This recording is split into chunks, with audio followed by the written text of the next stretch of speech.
All right, everyone. Welcome back to Upfront Dating. I am Upfront Tony, and I am here to get you the girl. Any girl you want, any woman you want, yours. So bear with me. Today we're going to talk about what women do when they are trying to entice you. I want you to be able to recognize the signals that they're putting out, so you can pick up what they're putting down. When women, for example, when women are trying to entice a male, they will tilt their head slightly to the side. This shows the roundness of their face. We have more of a square face, got a nice and round. And then they kind of will look up at you at the same time with this kind of like come hither look. The reason they're doing this is because the neck releases pheromones, chemical endorphins that go out and men pick up. And check this out. I also can tell you that these pheromones cannot be covered up by cologne. You don't want them to be. So you can wear cologne and the pheromones are still going to get yours to her, hers to you. Don't worry about it. You can get some cologne and be doing just fine. Okay? Recommend it. So yeah, this is neck exposure releases pheromones. That's why men love a woman's neck. You see that nice neck. You look at it like a freaking vampire, like a Count Dracula. You just want to bite on it. And that's because of the way the pheromones are released. It's delicious for us, man. The roundness of the face that I was talking about, it shows that they're in menstruation. Whenever they're touching the neck or flipping their hair, very much a flirting move, my friends. And this is because it releases pheromones and also draws a man's attention to the neck. And this is a soft area of the body, the estrogen of her neck. Men love seeing the roundness of a woman's face. We don't have that. For some women, the tossing of the hair bit becomes a habit, but it is actually stemmed from the fact that she's releasing pheromones. It also shows the shine of the hair. Men love shiny hair. From an innate perspective, we love the shiny hair because it shows their fertility. Shinier the hair, more fertile the soil. Women also raise their eyebrows or lower their eyelids to entice men. Very enticing pose. It sort of looks like a woman in pleasure. That's why they do this. Literally to cue a man, that pleasure part of his brain. Women pluck their eyebrows to look helpless, and literally they're raising a man's testosterone chemically. Women tend to look submissive and vulnerable. It makes a man's testosterone raise, signaling to take care of them, take care of her. So that's not really why they pluck their eyebrows so high up. They redraw their eyebrows all over their head. They're doing this from an innate, primordial calling that they cannot get away from. Everything is about procreation, as I've been telling you, and now I'm trying to continue to tell you that you can tell that they're attracted to you, and you can pick up on their signals, because they're not just going to come out and say, hey, you want to go and do the old bang-a-bang? You want to go get some pizza? Maybe oh, you don't like pizza? You know what I'm saying? That's not how women operate. They do it this way, showing the neck a little bit. Flirting is very, very powerful. Women do not like to be approached from behind. Always keep this in mind. This makes their cortisol levels go up, and immediately you're starting from a bad point trying to get somewhere. Never approach from the back. Try to come at them from the side of it.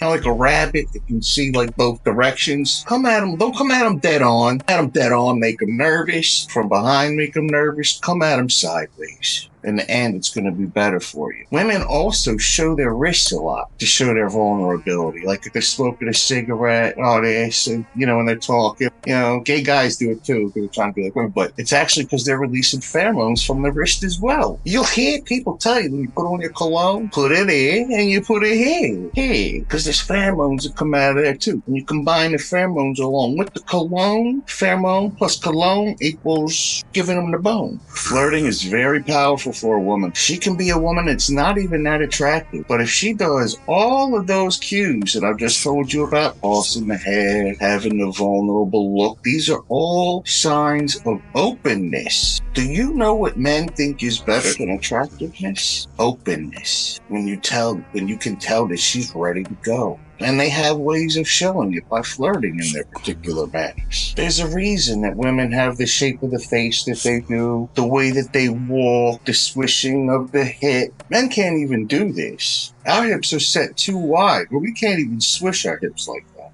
So when women do that, it's literally saying, Look how much estrogen I have. So men miss an average of, in general, 3 different attempts of a woman to show him that she thinks that he's attractive. She'll put out one cue, he misses it. You know, maybe we're watching the game, we're watching UFC, and she's over here like this. You know, well, hey, babe, you're good. And then next thing you know, she's showing you her crap. You're like, honey, what's the fight? Give me a second. What are you doing over here? And then she'll show her eyebrows at you like this. And like, hold on, I think I'm picking up what you're putting down over here. You want to get a little of the, getting this in the butt nuts, you know what I'm saying? Whatever you want to call it. I know what you're coming for here. So women have to try at least 3 times with the hair toss and what have you. Really, the sideways look is from an evolutionary perspective. It shows what men are looking for in actuality. Availability. Men find availability more attractive than facial expressions any day of the week. It shows a physical cue of availability. Some great physical cues. A woman will lean into you if she's interested. Great way to know if she's interested. If she's standing there with her arms crossed, this is not a good sign. If she's defensive, you're either going to have to get that guard down or move yourself onto another one. Smiling, an expressive face. Those are always good ones to be looking for. Big smiles, that means she likes you. For these women, you don't have to focus so much on your makeup. Just show that you're available. It's way more important than eye maintenance. Guys, did you know that a woman's favorite part of the male body statistically has been proven to be the butt? Everything goes back to biological mating rituals. Life essentially is a journey towards procreation. The reason is testosterone and estrogen. For a man, if you can show you have a lot of testosterone, that's beneficial. Standing up straight, squaring your shoulders, taking up more space, it's biological. For a woman, for her to show off her estrogen, it's her curvy face, shiny hair, smiling and tilting of the head that releases pheromones from her neck. When she wants to attract a male, she'll again expose her neck, her hair. And you see this when women throw their hair back. They want to show you. It's a sign. It's a message. They want men to come in and smell those pheromones. It's a very chemical thing. That's the first thing women do. When they're sort of feeling like they want to attract a man, you'll see them touch this little notch right here between their collarbone. It's called a supraternal notch. Women touch it during intimate topics. When you go from here, it's important to bring up an intimate topic, and she's going right here. It shows that you might be getting into something here. Subconscious, right? Women are doing this consciously. Men point their feet towards the woman they are most attracted to. Did you know that? We do it subconsciously. Because that direct gaze of the woman you're attracted to is what we're seeking to get. Oftentimes, we'll put our hand in our pockets with the thumbs out, with a real cool, like, cowboy look. It shows availability, high testosterone, and confidence. It draws attention to the females. It's a confidence tester. Very important for you men is to watch out for fake happiness. Happy when they're actually happy, you can see these crow's feet type areas engaged, actual laughter. And again, look for the lean, whether it's a piece of cake, beautiful woman, whatever it is that we're attracted to, we lean towards. So whenever you have someone who's leaning in towards you, who's reaching out towards you and wants to stand closer to you or be in your physical presence, in your intimacy zone, you know that someone at least likes you. This is a micro message of not necessarily attraction, but there's something positive happening there. So pay close attention to the space around you. Count how many times they come inside of your intimacy zone. That's about, 18 inches away from your body. The second thing to keep an eye out for is haptics. Haptics are skin touch. Haptics are in skin touching. When we do that, it actually releases oxytocin coursing through our bloodstream just by skin-to-skin little touch. So when someone wants to reach out physically, have that skin-to-skin contact. They're trying to produce the hormone that makes you feel bonded. So if someone reaches out to shake your hand, yet gives you a hug, you're gonna get along with this person more on. A pretty good indicator that they want to have some kind of fun with you. The last thing I would advise you to look out for is eye contact. The other thing that produces oxytocin, other than touch, is mutual gazing. The more bonded you feel with someone, the more oxytocin you produce. We are talking to them. Are we looking off into space? Are they checking their phone, looking down? If so, they're probably not interested.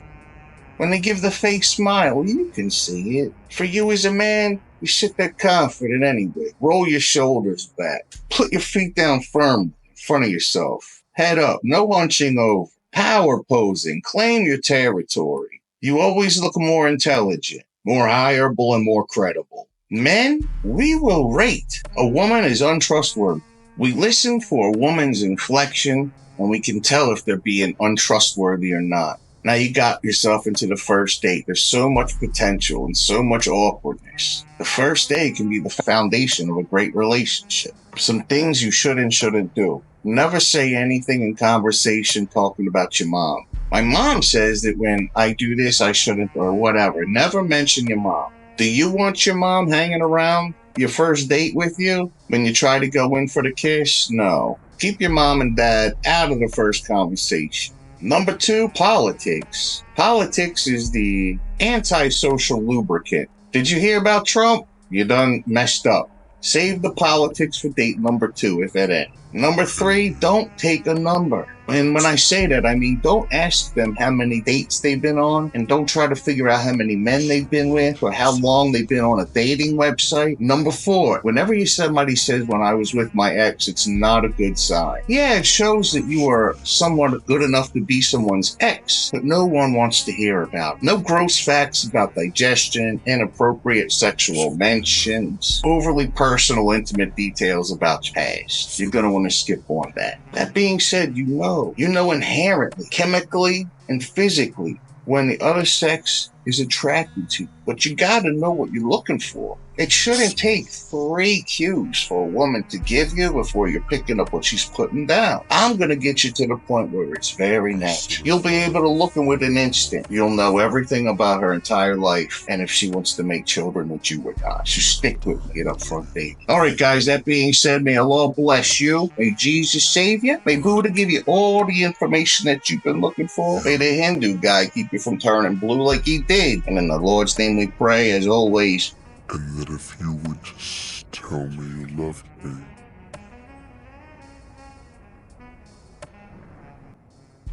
we'd be together forever.